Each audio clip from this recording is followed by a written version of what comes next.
Hello guys, आपण आज शेंगदाण्याचे लाडू बनवणार आहोत. शेंगदाणे घ्यायचे, त्याला मस्त खरपूस होईपर्यंत भाजून घ्यायचं. त्याच्यानंतर गूळ घ्यायचं, त्याला बारीक करायचं. बडीशोप आणि इलायची त्याच्यामध्ये घालण्यासाठी घ्यायची आहे.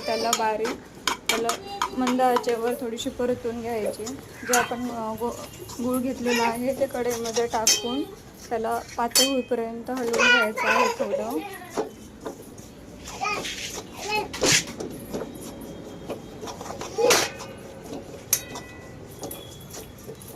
आपल्याला काही चासणी वगैरे नाही आणायचं. चासणी घेतली तर कडक होतात. आपले जे लाडू आहेत ते मऊ व्हायला पाहिजे.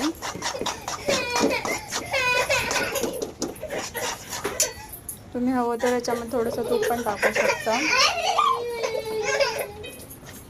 त्याच्यानंतर आपण जे सारण केलं होतं शेंगदाण्याचं बारीक करून मिक्सरमधून ते घ्यायचं आणि दोन्ही मिक्स करून घ्यायचं आहे त्याच्यामध्ये आणि लाडू बनवायचे.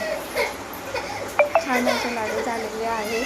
खायला पण एकदम मस्त आहेत आणि मऊ आहेत, कडक होत नाही. तुम्ही कसे बनवता लाडू ते पण सांगा. आणि मी हे फर्स्ट टाईमच ट्राय केलं आहे. कसे बनले ते पण सांगा कमेंटमध्ये. आपण जे लाडू बनवले ते एअरटाईट कंटेनरमध्ये आपल्याला ते स्टोअर करून ठेवायचं आहे. माझ्याकडे काचेचे बर्तन आहे, त्याच्यामध्ये मी स्टोअर केले. थँक्यू.